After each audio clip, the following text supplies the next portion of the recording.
आज 17 दिसंबर 2025 एक बस जो यमुना एक्सप्रेसवे पे ट्रैवल कर रही होती है, जिसका दुर्भाग्यवश एक्सीडेंट हो जाता है। लेकिन फैक्ट बस ये नहीं है कि एक बस का एक्सीडेंट होता है। 13 लोगों की मृत्यु होती है। 19 उस बस के अलावा 18 और व्हीकल्स हैं। ऑफिशियल डेटा के अकॉर्डिंग 18 और व्हीकल्स हैं जिनका एक्सीडेंट होता है। क्या इन सभी एक्सीडेंट्स को नहीं रोका जा सकता था?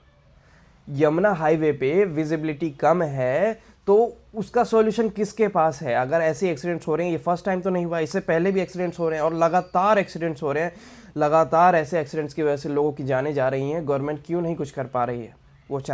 वो अगर चाहे तो क्या इस पे वर्क नहीं किया जा सकता है? कुछ ऐसे इंजीनियर्स नहीं है हमारे पास? उस बस में जो आग लगी उसमें एक महिला थी जिसने खुद से शीशा तोड़ के दोनों बच्चों को, अपने छोटे बच्चों को बाहर फेंका है। और जब वो खुद निकल रही थी तो उसके गले में कांच लगी। वो जो टूटा हुआ शीशा था वो उसके गले में लगा।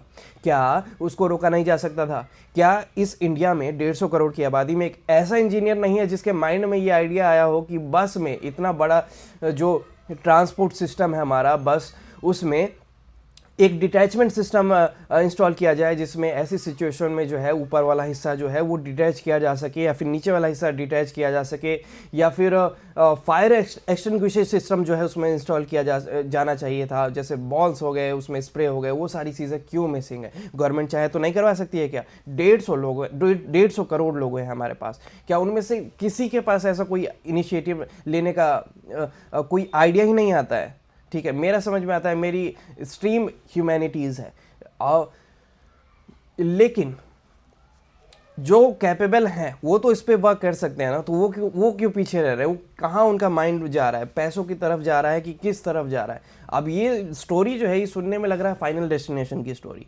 इन सारी चीज़ों को बचाया जा सकता है, लेकिन फिर भी अगर नहीं बचा पा रहे हैं, हाईवे पे भी कुछ वर्क हो सकता था। ये सारे इंजीनियर्स बताएंगे ना, ये सारे डेवलपर्स बताएंगे कि इसको कैसे रोका जा सकता है। अननेसेसरीली बिना किसी कारण के असमय में किसी की मृत्यु होती है, वो कहाँ तक उचित है मुझे समझ में नहीं आता है। तो गवर्नमेंट को इसको फिगर आउट करना चाहिए। ठीक है, जस्ट बिकॉज हमारी आबादी 150 करोड़ है, इसका ये मतलब नहीं कि आप नेग्लिजेंट हो जाए, आपको चिंता ही ना हो। जितने भी लोग हैं इस देश में, उन सभी की जान बहुत इंपॉर्टेंट होनी चाहिए आपके लिए। अगर नहीं है इंपॉर्टेंट और आप परेशान हैं पॉपुलेशन से, तो पॉलिसी लेके आइए। और नहीं लेके आते हैं तो सभी लोगों की जिम्मेदारी, आप सभी लोगों को सुरक्षित रखने की जिम्मेदारी इस करंट गवर्नमेंट की ही होती है। ठीक है, चाहे कोई भी गवर्नमेंट आए जाए, जो भी तत्कालीन सरकार रहती है, तो उनके ऊपर सारा लोड आ जाता है। तो इस पर वर्क करना चाहिए।